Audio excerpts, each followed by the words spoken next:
So I made a decision that cost me years of financial stress, lost momentum, and you know what? Many sleepless nights. I left a stable income job to build my consulting practice. And I did this before I was ready to go fully independent. This is the video that I wish somebody had given me before I made that decision. Because if you are where I was then, maybe you're full-time professional now thinking of starting your own consulting business, and maybe you've started, you've got some clients. I want to share some lessons with you that could just save you the headache that I had to deal with. Before I go there, welcome to the channel. If you're new, my name is Dan, and this is where I share ideas and insights that global African professionals find useful in their careers, their businesses, and their lives. And if you're one of those global African professionals, a person of African descent, no matter where in the world you are, then you will find this useful. You might find this useful. And if you do find it useful, please go ahead, hit that like button, subscribe to the channel, and that tells me that I'm doing a job that serves you. So here's the full story. 2010, I'm in middle management in a bank and I'm doing well and things are moving fine. But on the side, I'm building a consulting business, right? And so I'm building business plans, grant proposals, I'm conducting trainings, and I've got some clients in the pipeline. First month comes along, I make more in my consulting than in my job, and the second month. And I think that, well, I'm ready to move, right? That was the biggest mistake that I made. You see, because by the third month, I quit my job and went into consulting full time. The first few months in the business was great, because I had these engagements lined up. So it wasn't much of an issue. I would even say the first full year was okay. But as more professionals returned from, we had a lot of expats move to Liberia and Liberians in the diaspora come back, the market began to experience some saturation, if you will. There were more consultants, there was more supply, if you will, than demand. Or at least that's what I thought. And that was the case because I wasn't at the time um, providing services to overseas or remote clients. So what happened by the third year was that things got really bad. Business was slow. Things got ugly.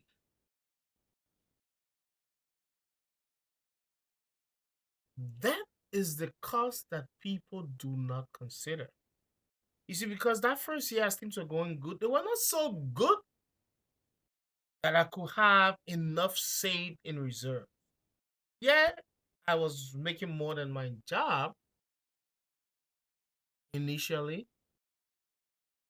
but I also did not have the financial literacy to properly manage it. And so over time, I found myself dealing with mental issues, stress, financial pressure. And it began to show in every client conversation. It began to show in every proposals. And we started to lose proposals. I started to lose conversations globally in the consulting space.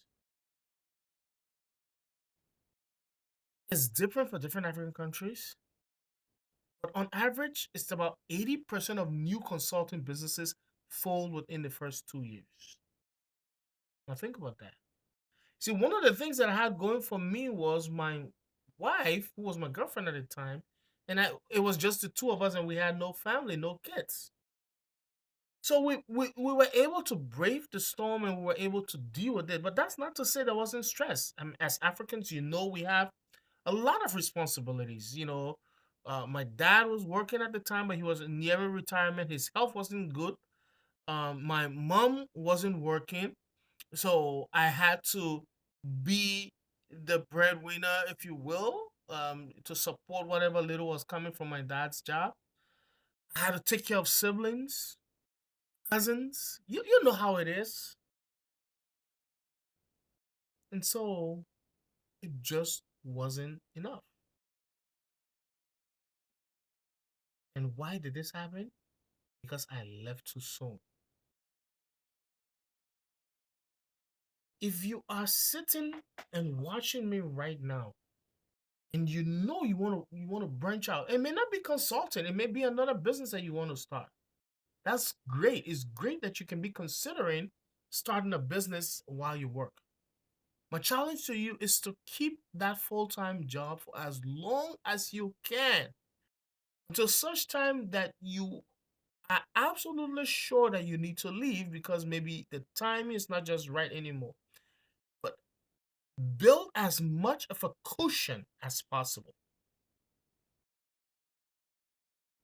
So, what are the signs that you are leaving too soon? Well, the first one is you don't have enough savings. If you cannot honestly say that the money you've got reserved can keep you at your current lifestyle for a full year, you're not ready to leave. Forget about having clients. Maybe you have one or two clients currently. No, don't let that fool you. You may have a client. At one point in my early days, I signed a $2,000 a day client, and that was for 30 days. I made $60,000. But I was so naive, very financially indisciplined, very financially illiterate, so that money didn't last. In another subsequent video, we'll talk about the attachment we have to money as Africans. And we'll look at our psychology of money. That's a whole different conversation. But let's come back to this mistake of quitting too soon, leaving your job too soon. If you have a decent job that allows you to build your business, don't leave. Now, it's possible that you hate the job and it's just not working for you, it's not the best situation for you, and you absolutely need to leave. Sometimes that happens. Well, if that's the case, commit to finding a replacement job even as you continue to build your business. Because your target is to ensure that you have at least a year's worth of savings that can cover your living expenses and your quality of life. It used to be that it must be three, some people said 6 months. But listen, I've told from experience, make sure you have at least a year's worth of living expenses. And when you can say that I've got enough savings that can carry me for a year, even if I didn't get any additional income, then you're ready to move full time and then you're ready to build seriously.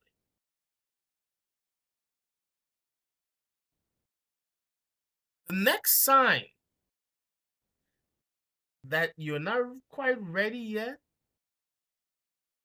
is if you haven't defined clearly who your target market is. You see, as more and more people become consultants, it's no longer enough to say I'm a business consultant or I'm a small business consultant. Yeah, you may get by, but the consultants who are going to make a name for themselves, the consultants who are going to break barriers and especially in this age of AI, are those who specialize in certain key areas. So who do you serve? What do you bring to the table? What is it that you serve them with? I'm not going to be teaching how to create offer and all of that. Consulting is more than creating offers. What solutions? We are problem solvers. What solutions are you bringing? Who are you helping? That's what a consultant is. Now let me stop here, and if you have listened to me so far and you're thinking that you know what, hmm, I'm not quite positioned yet and I could use some help, then drop me a comment or I'll leave my LinkedIn. Connect with me on LinkedIn and let's schedule a time to talk. I may be able to help you package yourself. This is something that I provide, a service that I provide for a fee. Let's have an initial engagement and see where that goes.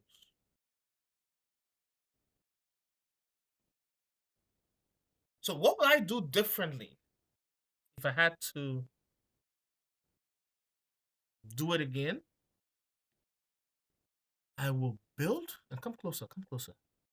Listen, I will build my consulting business strong enough while I'm still employed. I know it sounds slow, but there's data to back this up.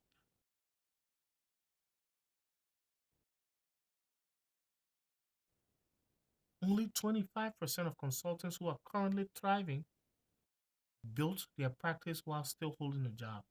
So 75% quit their job before going. Over 50%.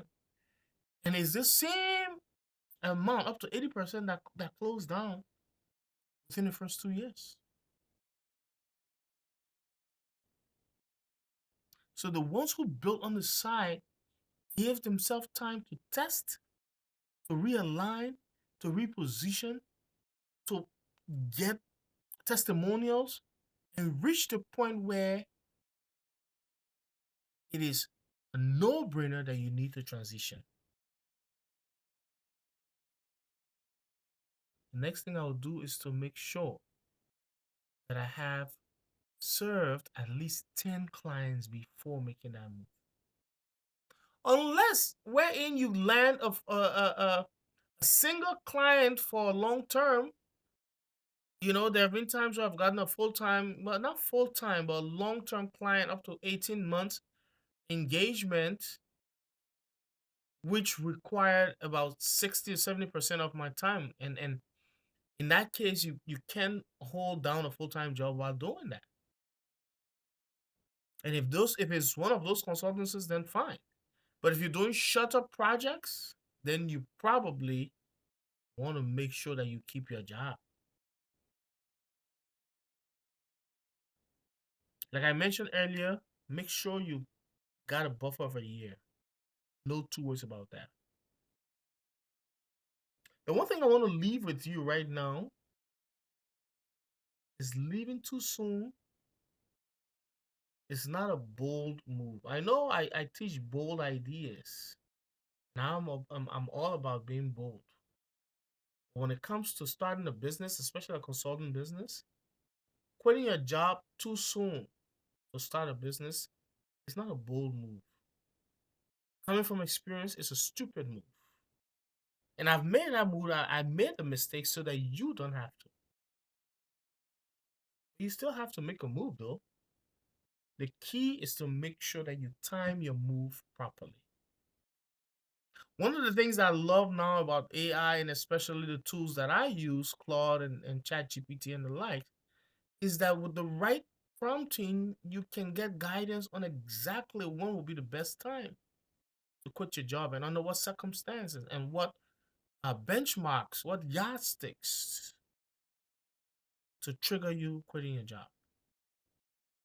If you want to go deeper into exactly how you can learn your first consultant client while still working full time, I've got a video for you. Check it out by clicking, it's right in the, I don't know, right or left corner, somewhere here. I'm getting used to all of this.